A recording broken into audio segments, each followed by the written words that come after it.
নমস্কাৰ, স্বাগতম জনাইছো আইএনএ নিউজ অসমলৈ। আৰু ইতিমধ্যে ৰাজ্যৰ বিভিন্ন প্ৰান্তত ইতিমধ্যে দেখিবলৈ পোৱা গৈছে যি ৰাস মহোৎসৱ, সেই ৰাস মহোৎসৱ ব্যাপকভাৱে চলি আছে। তাৰে মাজতে ল'ৰা গোপী কেইগৰাকীমান দেখিবলৈ পোৱা গৈছে, তেওঁলোকৰ সৈতে মই কথা পাতিবলৈ বিচাৰিম। আৰু আচলতে আজি আপোনালোকে নিজকে নাৰীৰ ৰূপত এগৰাকী সজাইছে, কেনে অনুভৱ? বহুত ভাল লাগিছে। ৰাসখন হৈছে মই এদিনহে নাচিবলৈ কাৰণে বহুত ৰাসখন অহাৰ লগে লগে মৰিগাঁও জিলাৰ চৰাইবাহী। আপুনি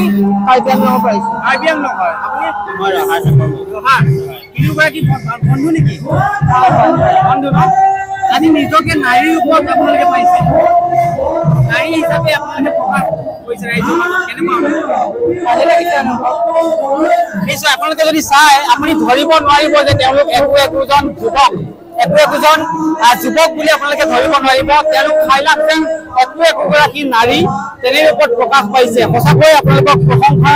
আৰু এই যে এটা যি সৃষ্টিৰ যি ৰাস ক্ৰীড়া আপোনালোকে আগুৱাই যোৱাত যথেষ্ট অৰিহণা আছে, কিন্তু এই ক্ষেত্ৰত কেনেধৰণৰ অসমীয়া সংস্কৃতি বচাই ৰাখিবৰ কাৰণে আমি আগুৱাই আহিম আৰু আমাৰ পিছৰ প্ৰজন্ম আগুৱাই আহিব লাগে। আপুনি কি ক'ব? হয়, সেইটোৱে নিশ্চয় নিশা যথেষ্ট হৈছে, কিন্তু মই মৰিগাঁৱৰ ৱাবৰী এই অঞ্চলটোত উপস্থিত আছো। আৰু এই ৱাবৰী অঞ্চলটোত ল'ৰা ৰাস অনুষ্ঠিত হৈছে। যি ল'ৰা ৰাসত অংশগ্ৰহণ কৰিছে এই কেইগৰাকী যুৱক, মই যদি কওঁ যুৱক বুলি ক'লে আচলতে ভুল হ'ব, কিন্তু তেওঁলোকক দেখিলে খাইলাখ যেন যুৱতী অনুভৱ হৈছে। সঁচাকৈ এক আচৰিত ধৰণৰ পৰিৱেশ সৃষ্টি কৰিছে। আপোনালোকে অংশ ল'লে, এনেকুৱা পৰিৱেশ ইয়াত কি পাইছে? ভাল পাইছে।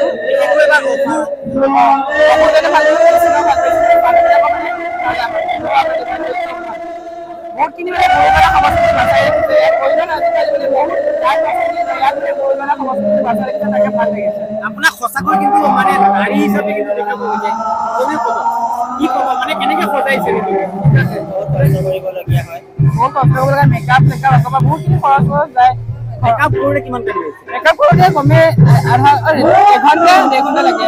আৰ্টিষ্টে কৰিছে নিশ্চয়? নিজে কৰিছোঁ, মই মেকআপ আৰ্টিষ্ট নিজে কৰিছোঁ। আপুনি নিজে ন? আপুনি নিজে মেকআপ কৰিছে নেকি? এই অনুভৱ যদি আপোনালোকৰ মেকআপ কৰিব যায় যথেষ্ট প্ৰয়োজন হ'ব, খৰচ কৰি হলেও আপোনালোকৰ এটা উৎসাহ, সেই উৎসাহ উদ্দীপনাত আপোনালোকে আজি অংশগ্ৰহণ কৰিছে। নিশ্চয় মই ইতিমধ্যে মৰিগাঁও জিলাৰ ৱাবৰীত আছো। আৰু এই ৱাবৰীত এইসকল গোপীক লগ পাইছো, যিসকল গোপীয়ে ইতিমধ্যে তেওঁলোকৰ যি এক সুকীয়া প্ৰতিভা, সেই সুকীয়া প্ৰতিভা ৰাইজৰ আগত এক প্ৰতিফলিত কৰিছে। বিশেষকৈ মই যদি কওঁ, আপোনালোকে ইতিমধ্যে দেখিছে যে তেওঁলোক যুৱক, কিন্তু যুৱক বুলি আপোনালোকে গম নাপাব। খাইলাখ যেন নাৰী, সেই নাৰী আচলতে প্ৰকাশ পাইছে। মৰিগাঁও জিলাৰ ৱাবৰীৰ পৰা এই দৃশ্য দেখুওৱাৰ যত্ন কৰিলো।